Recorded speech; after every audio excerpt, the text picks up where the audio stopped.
So my fiance Jackie and I have been playing the two-player credit card game for the past few years now, and during that time we've earned well over 1 million points and then redeemed those points for now over $40,000 worth of travel. And I know those numbers sound crazy, so in this video I want to break down exactly how we did that as simply as possible, and then of course explain how you can do some of the same things that we do. Now, some people out there tell me they're using credit cards and earning points, but they're not really getting anywhere close to the same value that Jackie and I get. And then there's other people out there who just assume we're spending a fortune to rack up all these points, so apparently what we're doing isn't very realistic. But the truth is that we don't personally spend a lot of money in our budget, and most people are actually just making a lot of common mistakes with this stuff, like using the wrong credit cards, earning the wrong points, and then redeeming those points the wrong ways. So in this video, I also want to clear things up by going over what I would say are the 5 most important tips and secrets that we've been using to find success with the whole two-player credit card game. So sit back, take some notes if you have to, and make sure to share this with someone else that you want to travel with, but let's get right into it. All right, now tip number 1 is going to be something that I see most average credit card users just not doing, and that tip is to focus on earning bank points first, not airline and hotel points. Now, when I say bank points, what I'm talking about here are the credit cards from major banks that earn flexible rewards that basically give you multiple options for how you can redeem them. But specifically, what we're looking for are points and miles currencies that give you access to multiple transfer partners, which is going to be super important to have when redeeming points for travel. These currencies include ultimate rewards points from Chase, membership rewards points from Amex, miles from Capital One, thank you points from Citi, Bilt points from the Bilt MasterCard, as well as Wells Fargo points now from their new and updated rewards program. And the reason why we want to be focusing on earning these bank points first is just because by having multiple transfer partner options, we can transfer and redeem our points with a number of different airline and hotel programs instead of just being locked into one single program, which can definitely be a mistake. So for example, maybe you like to stay at Marriott properties, so you figured you might as well get a Marriott credit card to earn points on all your spending for future stays. But now, let's say you're looking to spend a night in New York City next month, so you want to stay somewhere near Central Park and you're looking for hotels that you can book with points in that area. You do a quick search and you find that the cheapest property that's somewhere around there is going to be the Sheraton Times Square, which costs 52,000 Marriott points or around $270 per night. So because you've only been earning Marriott points, that's pretty much going to be your only option here. And that would actually be a terrible redemption of around 0.5 cents per point when we do $270 divided by 52,000 points. However, if you were earning flexible bank points instead, like Chase Ultimate Rewards, then you would have multiple transfer partner options for hotels here. So you could transfer 52,000 Chase points over to 52,000 Marriott points to book that Marriott for the night. Or you can do another quick search in the Central Park area for Hyatt, who is also a Chase transfer partner. And with that, what you would see is there's a nice Thompson hotel going for $464 per night or 25,000 Hyatt points, which you can transfer from 25,000 Chase points. The difference in this example here between paying 52,000 points for a Marriott and then 25,000 points for a Hyatt all came down to just having options with flexible bank points instead of being limited to just one specific hotel program. So the idea here with this example is just to show you guys that by having multiple options,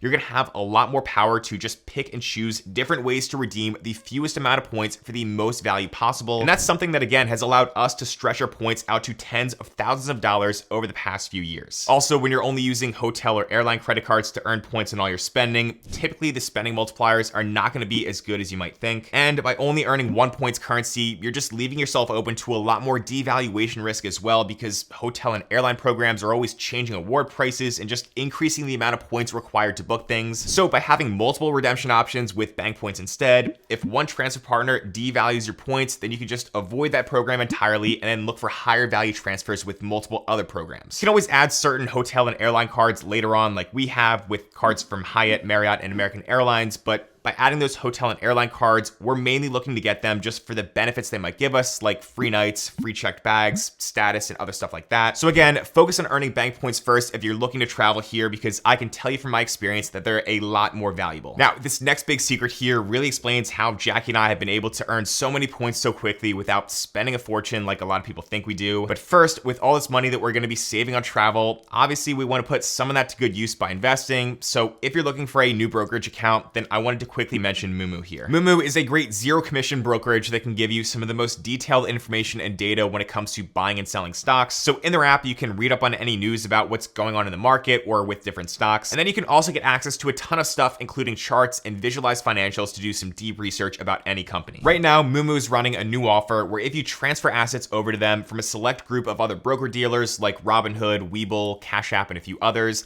then you can get a 1.5% cash reward match for up to $300. So for example, if you transferred $20,000 in assets over to Moomoo, then that amount times 1.5% would max out that $300 cash reward. Or you could choose to receive a different reward instead, where if you deposit $100 or more, you'll receive 7 fractional shares of Microsoft, Tesla, Nvidia, Alphabet, Amazon, Meta, and or Apple. But just make sure you read the terms and conditions, because you do have to also maintain an average asset balance of $100 or more for 60 days. On top of all that, any uninvested cash sitting in your account will still earn 5.1% APY after enrolling in Moomoo's cash sweep program, and that also comes with FDIC insurance of up to $1 million thanks to the program banks that Moomoo works with. So if you're interested, then go ahead and check out Moomoo at the link that I'll have down below in the description. Now, back to the second tip about how Jackie and I earned so many points from our credit cards without spending a fortune, and that is by taking advantage of bonuses, where there's really 2 main types of bonuses that we try to earn as much as possible in the whole 2-player game. And it's kind of shocking at how much value is actually up for grabs here when I ran the numbers that we'll go over next. The first type of bonus, of course, is a welcome bonus, otherwise known as a sign-up bonus. And with this, it's a pretty simple concept that banks want to just draw you in to get you as a customer. So what they do is they offer some sort of an incentive in the form of a large amount of points in exchange for you spending a certain amount on the card in the first 3 to 6 months or so. For example, there's cards like the no annual fee Capital One Saver one, which earns $200 cash back after spending $500 in the first 3 months. And that can later be converted into 20,000 Capital One miles if you pair this card with something like the Venture X in a Capital One Duo setup. So when we do the math there, that's a return on spend of 40x miles per dollar as we're completing that minimum spend requirement. Or there's slightly more premium travel cards out there, like the $95 per year Chase Sapphire Preferred that's currently offering 60,000 Chase points after spending $4,000 in 3 months. So doing the math there, that's going to be a return on spend of 15x points per dollar on that minimum spend. Earning 40x miles per dollar or 15x points per dollar as you working towards welcome bonuses like those is going to greatly outpace the typical 1 to 5x back that you can earn from regular spending multipliers. And generally what you'll see is that as the annual fees on these credit cards go up, you'll be able to find larger welcome bonuses.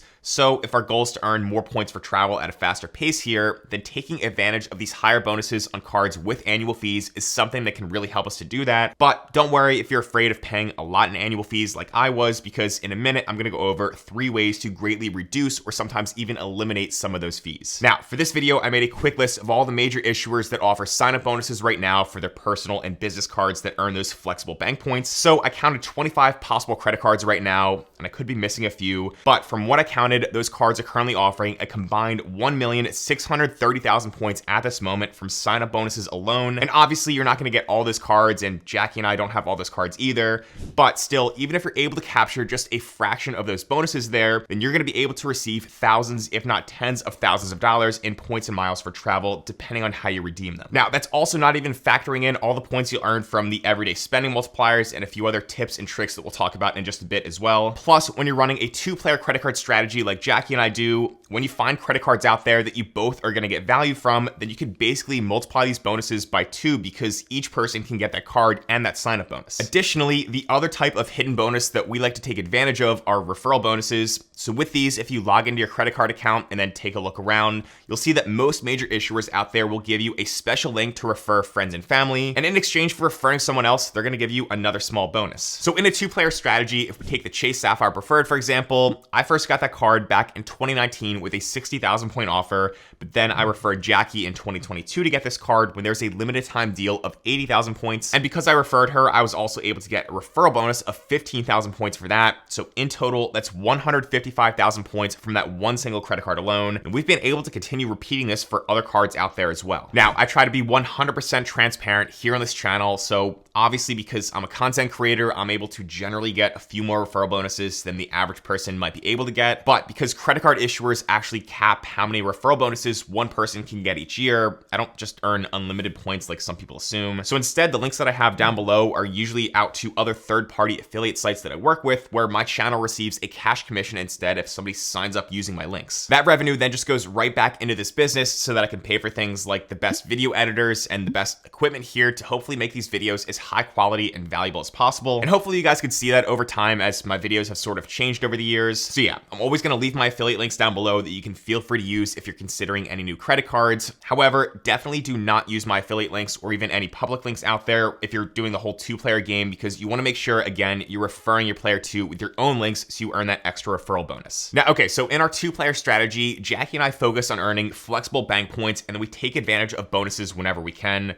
But to do those things, like I said, we've been getting a lot of premium travel credit cards over the past few years that do charge annual fees. So my third tip here is don't be afraid of those annual fees. And again, I sort of got 3 methods here that we've been able to use to reduce or even sometimes eliminate those. First, each premium card out there has its own set of features, credits, and benefits. So we like to get cards that give us long-term positive value. Take the Amex Platinum card, for example. It's got a $695 annual fee, but then it's got dozens of credits and other benefits on it that just fit into our normal spending habits to offset that fee. So it's got $240 in digital entertainment credits, where we get $20 back per month on our Hulu subscription. There's a $200 hotel credit and a $200 Uber credit as well that we always manage to use whenever we're traveling every year. And then we get up to another $200 back in airline incidental fees, where we probably use about half of that credit on average. So in total, that's $740 in value that we just get back from credits and stuff that we already spend money on anyway. That means that all the other benefits on the Amex Platinum card, like airport lounge access, status, travel protection, and other stuff like that, is just gonna be extra value. And then of course, we also got a big welcome bonus when I got this card a few years ago. So because the value of all these credits and benefits just exceeds that annual fee,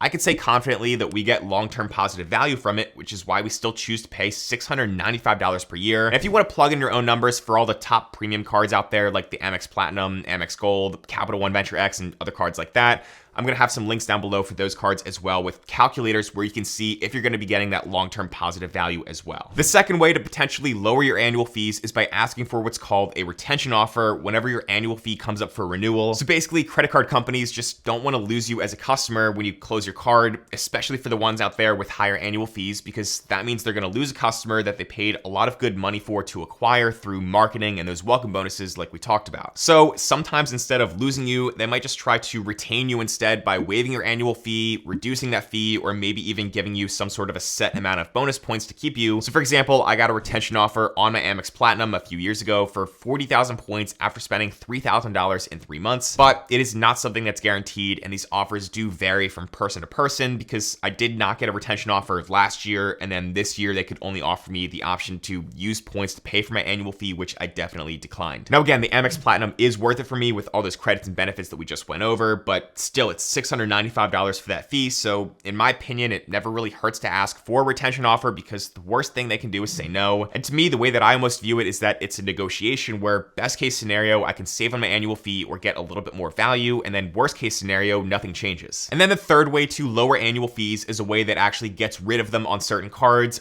And that is by doing what's called downgrading, which is essentially when you just do a product change from one card out there with an annual fee to another card in the same product family with no annual fee, while still keeping the same account open. I actually just did this the other week when I took my Chase Sapphire Preferred card that was costing me $95 per year, and I downgraded that to a no annual fee Chase Freedom card. And by doing that, I was able to keep the same account open that I've had for the past 4 years now, and I got to keep the same credit limit as well, which is all good for my credit score. But at the same time, I got rid of that annual fee. Now, downgrading is an option that also varies from issuer to issuer. And again, typically you can only downgrade within the same product family. So my advice is that before you get a card with an annual fee, first, see if you're getting long-term positive value, but then second, make sure you have some sort of a backup plan in place just by reading what people are saying online on places like Reddit. That way you can learn about whether retention offers are even possible on that card and what downgrade options you might have as well. Also, as a bonus tip here for active duty military members, if you didn't already know this, but issuers out there like Chase and American Express,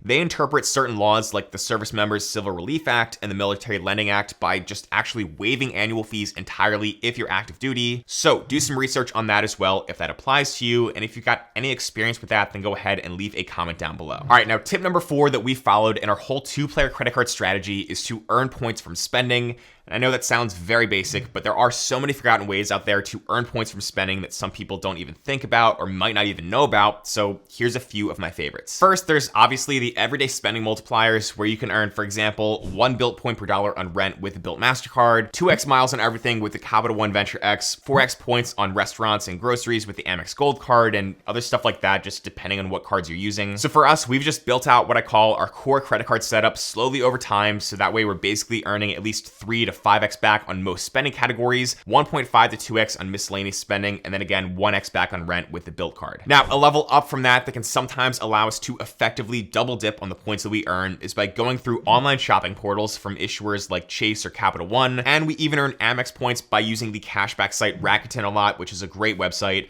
So we've just gone into Rakuten settings and chosen to be paid out in membership rewards points. The cool thing is that any points you earn from these online shopping portals is actually going to just stack on top of the regular points multipliers on whatever card you use, which is why it's kind of like double dipping. Plus, you can typically find a lot of good offers inside of your credit card accounts as well that you can then add to your card, and then those offers stack on top of that as well, so it's really almost like triple dipping sometimes. And finally, another way to think about earning a lot more points here is through business spending, and this can work if you're self-employed like me, if you have some sort of a side hustle, or even if you have more of a corporate setting that you work in with a larger employer or something like that. So if you're self-employed or you have any type of side hustle or a small business, then what you should definitely do is look into getting business credit cards, because those cards out there are going to have much higher sign-up bonuses and also business optimized multipliers. So as I put more and more of my business spend on my business credit cards that also earn all those flexible bank points, I've been able to just grow my business, but then I've also been able to earn a lot more points at the same time, which are very, very valuable, obviously, for all the travel that we do. Even if you don't have an LLC or you're just doing simple side hustle stuff like driving for Uber or DoorDash or tutoring, content creation, and other stuff like that, you could definitely still qualify for business cards. So I'm going to leave a link down below to another video that I made that just walks through how to apply and get approved in much more detail. But also, if you work for an employer, then depending on your company's policy around expenses and then getting reimbursed for that stuff,